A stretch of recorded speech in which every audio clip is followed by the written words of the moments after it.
हाँ जी, तैयार है जी। एक सेकंड ठहर भी जाए और बिस्मिल्लाह भी कर दें, दोनों कैसे करें यार साहब।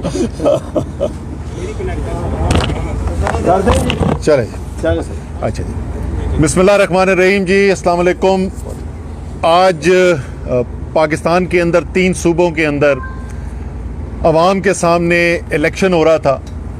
देखने में तो वो एक बाई इलेक्शन था कुछ हलकों का, लेकिन असल में ये एक रेफरेंडम था, क्योंकि कौम को तो पता था, ख़ास तौर पे कौमी असम्बली की जो सीटें हैं, कि यहाँ पर तो इमरान खान ने जीत के असम्बली के अंदर जाके ओथ भी नहीं लेना।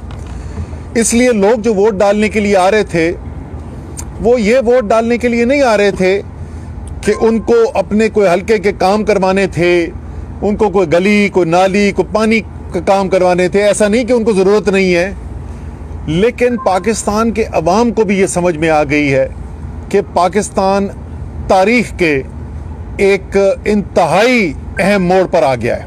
और अब 2 रास्ते यहाँ से कौम को आगे जाने के लिए, या तो वही पुराना पाकिस्तान चलता रहेगा, वो पाकिस्तान जिसके अंदर चंद ताकतवर लोग जो हैं वो बंद कमरों के अंदर हराम का पैसा इस्तेमाल करके बैरूनी इमदाद लेकर पाकिस्तानी कौम के फैसले करेंगे, या पाकिस्तान की कौम के फैसले जो हैं वो पाकिस्तान की कौम करेगी।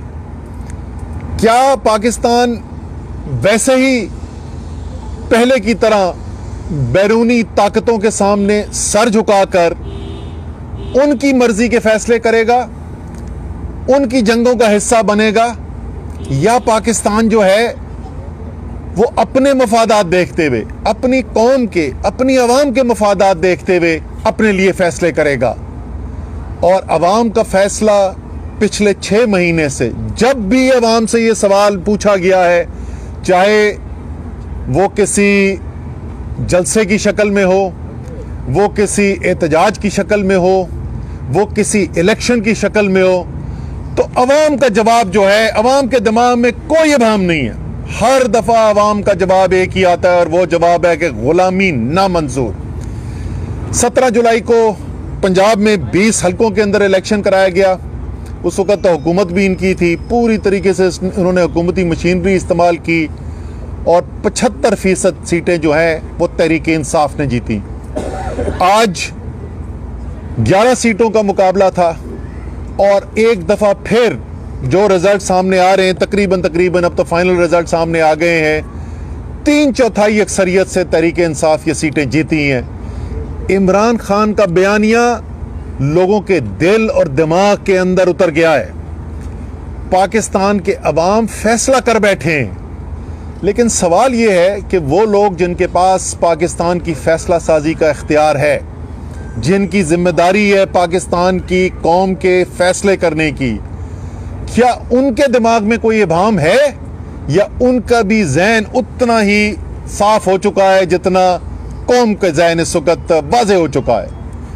क्योंकि देखें, कौम जो है पाकिस्तान की, उसकी खुशकिस्मती ये है कि एक तो अल्लाह पर तवक्कुल रखने वाले लोग हैं पाकिस्तानी, तो बहुत सारी मुसीबतें जो हैं वो मुश्किल जो है वो उससे गुजर जाते हैं, और वो रद्द अमल को ऐसा नहीं करते जो बहुत मनफी हो।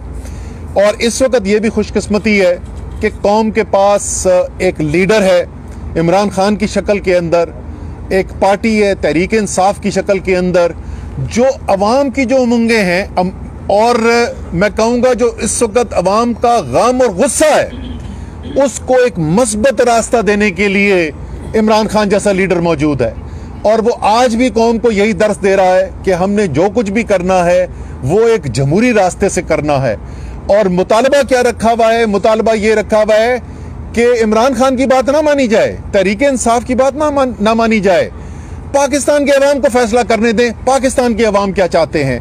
और अगर हम ये चाहते हैं कि पाकिस्तान की अवाम का फैसला एक पुरअमन तरीके से हो, तो उनको जमहूरियत का रास्ता इख्तियार करने दें, उनको इलेक्शन का मौका दें जिसके अंदर वो ये फैसला कर सकें कि वो किसको जिम्मेदारी देना चाहते हैं पाकिस्तान की।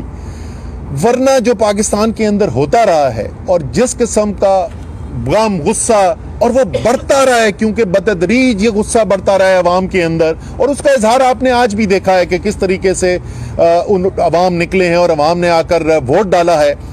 इस जो पिछले 6 साल से 6 महीने से इस मुल्क के साथ किया जा रहा है उसके खिलाफ वोट डाला है। पहले वो देखते हैं कि ज़मीरों की मंडी लग रही है, सिंध हाउस और मेरियट के अंदर हराम का पैसा चल रहा है, ज़मीर खरीदे जा रहे हैं। फिर उसके बाद उनको नज़र आता है कि बैरूनी धमकियां आ गई हैं, बैरूनी मुदाखलत हो रही है, उनको साजिश होते हुए नज़र आ रही है। फिर जब वो अपने आईनी हक के लिए निकलते हैं तो बदतरीन हुकूमती दहशत गर्दी और गुंडा गर्दी का उनको सामना करना पड़ता है। 25 मई के दिन रात की आधी रात के अंदर दीवारें फलांग कर गैर कानूनी तरीकों से औरतों का हरासा किया जाता है। अल्लामा इकबाल की बहू को नहीं छोड़ा, उनके घर पहुंच गए ये, इन्होंने औरतों के साथ क्या नहीं किया। और फिर 25 मई को जिस तरीके से आंसू गैस, लाठी चार्ज, गाड़ियां तोड़ी गई, लोग उस दिन अगर वापस 26 की सुबह इमरान खान न ये फैसला करते तो अल्लाह जानता है यहाँ पे इस्लामाबाद में क्या हो सकता था। जो लोगों में उस वक्त गुस्सा था वो कुछ भी कर सकते थे, लेकिन जमहूरियत जो है वो एक रास्ता देती है कि वो गुस्सा जो है वो एक मस्बत अंदाज से निकल जाए। आज इस वक्त फैसलाबाद में मैं आपको बता सकता हूं कि इस वक्त लोग जो हैं उनका गुस्सा ठंडा हुआ होगा। क्यों? उनको मौका मिला और उन्होंने जाके न सिर्फ जो आबिद शेर अली और साथ उनके राना सनोल्ला ने कैंपेन की, न सिर्फ बहुत भारी मार्जिन से उनको हराया, बट मुझे सारी शाम से जो सबसे ज्यादा लोगों की खुशी के मैसेजेस आ रहे हैं फैसलाबाद से वो ये आ रहे हैं कि जी राना सनोल्ला के घर की यूसी के सारे पोलिंग स्टेशन जो है उनको हरा दिए, तो उनको एक मौका मिला। आप क्यों चाह रहे हैं, क्यों धकेल रहे हैं पाकिस्तान की कौम को? क्या अभी तक आपको ये नजर नहीं आया कि कौम किधर खड़ी हुई है? फैसला दीवार पे लिखा जा चुका है। अब पाकिस्तान के फैसला करने वालों के पास 2 रास्ते हैं, या अवाम को एक रास्ता देंगे जिसके जरिए एक पुरअमन तरीके से, एक मस्बत तरीके से, एक जमहूरी अमल से गुजर के वो जो तब्दीली चाहते हैं पाकिस्तान उस तक पहुंचेंगे, या उनको इतना मजबूर करेंगे कि खुदा न खास्ता फिर कोई दूसरा रास्ता इख्तियार करना पड़े। और ये किसी अमूमी हालात के अंदर नहीं हो रहा, ये इस सूरत हाल के अंदर हो रहा है कि जिस वक्त कौम जो है वो पहली दफा देख रही है कि IMF का मायदा होने के बावजूद आलमी मार्केट्स के अंदर इनका पाकिस्तानी सियासत से कोई ताल्लुक नहीं है।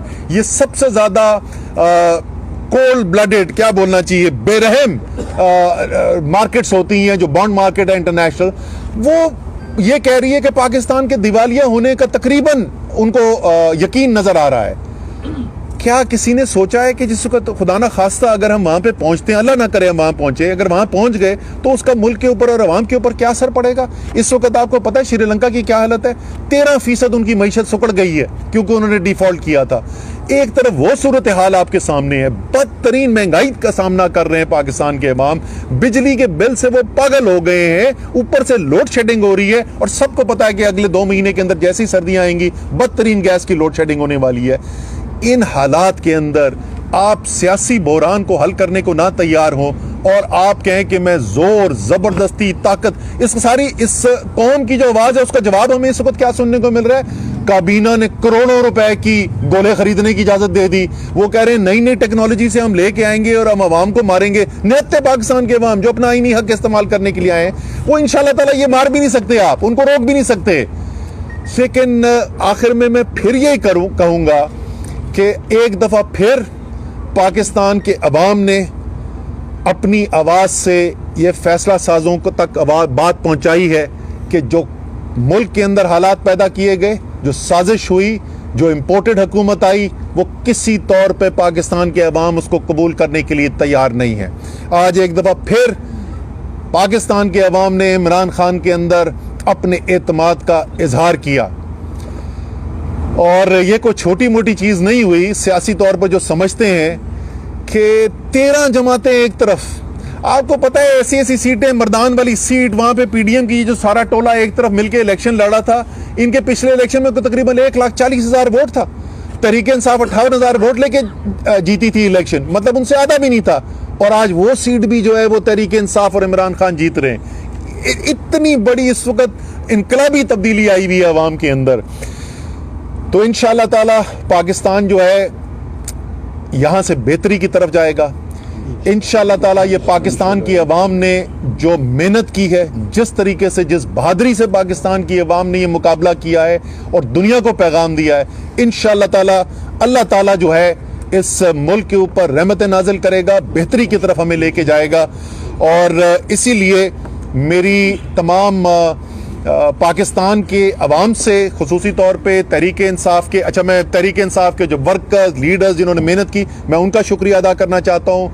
जिस तरीके से तमाम हलकों के अंदर, वो सिर्फ उस हलके के लोग नहीं थे, हमारी पूरी टीमें, हमारे MPAs, MNAs, टिकट होल्डर, तंजीमें, सब ने माशाल्लाह बेतहाशा मेहनत की है। आप सबको मैं मुबारकबाद देना चाहता हूँ, सबका शुक्रिया अदा करना चाहता हूँ, पाकिस्तान के अवाम का शुक्रिया अदा करना चाहता हूँ। और इमरान खान साहब का पैगाम देना चाहता हूँ सारी कौम के लिए। खान साहब ने कहा है कि कल सब जो है वो तशक्कुर की दुआ भी करें, अल्लाह ताला से का शुक्र अदा करें कि अल्लाह ताला ने इतनी बड़ी कौम को कामयाबी दिलाई है, सुरखरू किया है पाकिस्तान की हकीकी आज़ादी की तहरीक को। और ये भी दुआ मांगें कि अल्लाह ताला हमें सबको, ख़ास तौर पे वो जिनके पास फैसला करने का इख्तियार है, अल्लाह ताला मुल्क की बेहतरी के लिए हिकमत वाले फैसले करने की तौफीक अदा कराए। पाकिस्तान जिंदाबाद। आज इंतखाबात में सारी बात है कि खान साहब के साथ में अवाम इस वक्त खड़ी है, तो इस सूरत हाल में इंतखाबात में हिस्सा लेने की क्या जरूरत पड़ी? क्या ये कौम का पैसा और वक्त ज़ाया करना नहीं है? दूसरे सवाल में ये है कि जिस तरह खान साहब इल्ज़ाम लगाते रहे हराए मखलूकों पर, XNY पर, तो आप क्या समझते हैं कि ये इंतखाबात आपको देकर, यानी इंतखाबात में PTI को जीत देकर जो आम इंतखाबात आएंगे, इनकी नजर उन पर तो नहीं है? अच्छा, पहली बात तो अगर ये किसी ने दिए हैं तहरीक इंसाफ को ये इंतखाबात, तो वो पाकिस्तान की अवाम ने दिए मेरे भाई। और जुलाई की 17 को भी पाकिस्तान की अवाम ने दिए थे, वो सीटें तहरीक इंसाफ को दी थी। जहां तक आपके पैसे का ज़िया का ताल्लुक है, मैं तो 100% से इतफाक करता हूं। ये इलेक्शन कमीशन और ये हुकूमत जो है करवा के रही है, अवाम का टाइम भी बर्बाद करा रही है, पैसा भी बर्बाद करा रही है। जनरल इलेक्शन के पर जाएं, इस इलेक्शन का तो मकसद ही कोई नहीं है। जब कौम जो है एक ऐसे आदमी को वोट देकर कामयाब कर रही हो जिसको उनको पता है असेंबली में नहीं जाना, तो कौम ने तो फैसला सुना दिया कि इस असेंबलियों की हकीकत को ही नहीं वो मानते। तो बिल्कुल आप ठीक कर रहे हैं, बात कर रहे हैं, और हमें जनरल इलेक्शन की तरफ जाना चाहिए। इस इलेक्शन की जो जीत है वो अगले जनरल इलेक्शन की राह को हमवार करेगी। बिल्कुल करेगी। देखें, इस वक्त एक बड़े एंकर हैं, बड़े तज्जिया निगार हैं, आज सुबह मुझसे वो बात कर रहे थे और उनका कहना ये था, तज्जिया ये था कि आज शाम को जो रिजल्ट आएगा वो अक्कासी करेगा कि अगले जनरल इलेक्शन में क्या होने जा रहा है। और उन्होंने कहा कि अगर आप आज 2/3 सीटें जीतने में कामयाब हो गए तो इसका मतलब इमरान खान जो है वो 2/3 सीटें जीतने जा रहे हैं अगले जनरल इलेक्शन के अंदर। लेकिन ये सिर्फ ये जरूर हुआ कि हम 2/3 सीटें नहीं जीत सके, हम 3/4 सीटें जीत गए। लॉन्ग मार्च के हवाले से खान साहब काफ़ी अरसे से उनके लोग भी वेट कर रहे हैं, तो क्या लग रहा है अब ज़िमनी इंतखाब भी हो गए, नताइज भी तकरीबन आ चुके हैं, क्या स्ट्रेटजी है लॉन्ग मार्च से मुतालिक? देखिए, खान साहब जो है उन्होंने फैसला करना है लॉन्ग मार्च का, उसकी ज़्यादा टाइम रह नहीं किया है। ये अगर इलेक्शन ना होते तो हो सकता है शायद वो पहले अनाउंस ही कर चुके होते, लेकिन मेरे ख्याल में आज रात के बाद एक मौका और देना चाहिए अगले दिन 2 दिन के अंदर, जिसके अंदर लोगों को ये मौका मिले, जैसे मैंने कहा फैसला साजों को, कि अभी भी अपनी गलती को समझें और पाकिस्तान को एक नए इलेक्शन की तरफ लेके जाए। नवीद अकबर आज न्यूज़ से ये बताइएगा कि आज का जो फैसला है, इसके बाद वक्त आ नहीं गया कि इमरान खान साहब ने जो लॉन्ग मार्च करना है जल्द अज जल्द उसका ऐलान करके वो मार्च करें, ताकि अवाम जो है वो सड़कों पर निकले और इलेक्शन के लिए मजबूर कर सके। वरना तो यही चलता रहेगा। 6 हल्के हैं, 6 हल्कों में अब दोबारा जो इमरान खान जीते हैं दोबारा इलेक्शन नहीं होगा, क्योंकि वो हलफ नहीं लेंगे, और हलफ नहीं लेंगे सीट खाली नहीं करेंगे, चलता रहेगा। आगे अगस्त आ जाएगा, अगला साल आ जाएगा। अच्छा, पहली बात तो ये कि मेरे ख्याल में आपका सवाल, आप ही के सवाल को मैं थोड़ा सा मुख्तलिफ अगर तरीके से कहूँ कि सबसे बेहतर तो ये है कि कौम जो फैसला बार बार सुना रही है उसको फैसला करने वाले भी समझें और इसकी जरूरत ना पड़े। आप क्यों चाहते हैं कि पाकिस्तान की अवाम जो आके वो दारुल हुकूमत पे पहुंचे यहाँ पर, और वो बेचारे हजारों सिक्योरिटी के एहलकार जिनमें से 70% तहरीके इंसाफ के सपोर्टर हैं, जिसमें से 70% इमरान खान के चाहने वाले हैं, उनको अवाम के सामने आप क्यों खड़ा कराना चाहते हैं? लेकिन अगर कोई पाकिस्तान की अवाम को आप रास्ता और नहीं छोड़ेंगे तो फिर मेरे भाई उसी तरफ जाएंगे मामलात। असद उमर साहब, ये बताइएगा कि एक तो ये कि यौम तशक्कुर के बाद अगले रोज आपकी स्ट्रेटजी क्या होगी? क्या फौरी तौर पे स्ट्रेटजी बनाना शुरू कर देंगे? जैसे पिंडी में आज आपने 2 लाख का टारगेट दिया पिंडी की क़यादत को, और दूसरा मेरा सवाल ये है कि मुल्तान में क्या हुआ? देखें, स्ट्रैटेजी पे तो काम आज भी हो रहा था, आज भी हमारी स्ट्रैटेजी के ऊपर काम हो रहा था। इस इलेक्शन वाले दिन भी हम सुबह के इंतजामात वगैरह, जब मुझे लग रहा था कि स्टेबल हो गया, तो उसके बाद हमारी मीटिंग भी हुई थी। तो इंतजामात हमारे चल रहे, स्ट्रैटेजी, लॉन्ग मार्च की बात करो मेरे भाई, मैं लॉन्ग मार्च की बात कर रहा हूँ, उसकी तैयारी साथ साथ जारी है। उम्मीद हमारी आज भी यही है कि ये लोग अवाम को इस मुश्किल में डाले बगैर फैसला कर लेंगे, लेकिन उसकी तैयारी भरपूर जारी है। मुल्तान के हवाले से मुल्तान की जो सीट आ रहे हैं, क्या लगता है इमरान खान साहब मरूसियत की सियासत पर बात करते हैं, तो क्या यही वजह है कि मरूसियत की सियासत की वजह से जो मेहरबान कुरैशी को टिकट मिला है शाह महमूद कुरैशी की वजह से, तो उसकी वजह से आ रहे हैं? क्या यही नतीजा है इसका? देखिए, मुल्तान का नतीजा जो है, जाहिर है इसके बाद जो है उसका तज्जिया किया जाएगा, और उस तज्जिए के अंदर ये देखने की कोशिश की जाएगी कि क्या मुहर्रिकात बने जिसकी वजह से उस दिन जहाँ पे बाकी हमारे इतने अच्छे रिजल्ट्स आ रहे थे, यहाँ पे इतना अच्छा रिजल्ट नहीं आ सका। लेकिन एक चीज़ का जो मुझे पता है, जो वहाँ से पहले खबरें आ रही थी, एक आध सीट और पे भी वो हो रहा था, लेकिन मुल्तान से तो खास खबरें आ रही थी। पैसा अल्हम्दुलिल्लाह उन्होंने बहाया, उन्होंने वोट खरीदे बेताशा है पीपल्स पार्टी वालों ने। अवाम ने आपको मुंतखब करके आपको फैसला साज बना दिया है, तो पीटीआई जो गैर जमहूरी फैसला साज है, उनका किरदार खत्म करने के हवाले से क्या करेंगे? सर, पीटीआई तो मेरे भाई, अगर पीटीआई जो है उस सियासत में यकीन रखती होती तो क्या पता 2002 में वज़ीर आज़म इमरान खान बन चुका होता। तो पीटीआई तो 2 ही ताकतों के ऊपर पूरी सियासत करती है, या अल्लाह ताला पर ईमान है और या पाकिस्तान की अवाम पर भरोसा है। हमने तो वो सियासत करनी है। मैं वही तो बोल रहा हूँ ना, देखें, मैं वही आपसे कह रहा हूँ। तो जब आपकी पूरी सियासत ही अवाम की ताकत के ऊपर मबनी है, तो किस किस्म का आप निज़ाम चाहेंगे? हमारे चले हम सोच रहे हैं कि आप तहरीके इंसाफ वाले जो है ना, वो मुल्क का नहीं सोच रहे, वो अपना सोच रहे हैं। अगर मैं अपना भी सोच रहा हूँ, अगर मैं तहरीके इंसाफ का भी सोच रहा हूँ, तो मेरी ये ख्वाहिश होगी कि पाकिस्तान के अंदर सियासत जो हो, उसके अंदर फैसला साज सिर्फ और सिर्फ पाकिस्तान के अवाम हो, क्योंकि वो सियासत मुझे सूट करती है। आखिरी सवाल आप सर, अभी आपने जिक्र किया कि फैसला साजों के पास 2 ऑप्शन है कि वो कौन सा रास्ता अख्तियार करें। आपको पंजाब में पहले भारी अक्सरियत मिली, अभी फिर अवाम ने आपको भारी अक्सरियत जितवाया। क्या आपकी अब भी नजरें फैसला साजों पे आप नहीं समझते कि अब अवाम के फैसले जो आपके हक में आ गए, सर, ये अक्सरियत में आप खुद फैसला करें? कब तक फैसला साजों की तरफ देखते हैं? मैं वही आपसे कह रहा हूँ ना भैया, कि उन्होंने फैसला तो अभी उनके कोर्ट में है ना इस वक्त। तो अभी तक तो मियाँ शहबाज शरीफ को फोन कॉल कर देनी चाहिए थी लंदन कि मियाँ साहब, मेरे ख्याल में वो मियाँ साहब ही कहते हैं उनको, कि मियाँ साहब ये गल तो नहीं चल रही, तो हुण मैनू जान दो। तो हाँ, वो तो उनके दिल से आवाज निकलेगी कि मेरी बारी जान दो, न्याजी नु आन दो। तो शायद आज रात को फोन कॉल कर दें। मुज़ाकरात की तरफ क्यों नहीं आप बढ़ रहे? वजह क्या है? मैं मुज़ाकरात के लिए हमने कब कहा है कि हम नहीं करेंगे? हम पहले दिन से बोल रहे हैं, पाकिस्तान के बहरान का हल एक नया मैंडेट है, नया मैंडेट जो एक नए इलेक्शन के जरिए आएगा, और इस नए इलेक्शन के लिए ऐलान करे हुकूमत के हम काम करने के लिए तैयार हैं। उस इलेक्शन के लिए हम उनके साथ मुज़ाकरात करने के तैयार। मैं दूसरी बात बोलता हूं जो मैं 36 दफा बोल चुका हूं, यार आपके ख्याल में ये सियासी बहरान इलेक्शन के अलावा किसी तरीके से हल हो सकता है? तो आप बता दें, हम उसकी बात कर सकते हैं। ये 4 महीने से पूछ रहा हूं, सिवाय एक सेकंड यार, अगर आपकी सारी काबीना की 6 महीने के अंदर सियासी समझबूझ सिर्फ इतनी है कि गोले कितने खरीदने और सिंध से पुल्स कितनी मंगवानी है, तो माजरत के साथ क्या मुज़ाकरात में करने जाऊं कि ड्रोन से गोले लगाएंगे या बंदूकों से चलाएंगे? आखिरी सवाल आज के नताइज के बाद मरियम नवाज और नवाज शरीफ साहब, आप समझते हैं मुल्क वापस आने का सोचेंगे? यार वो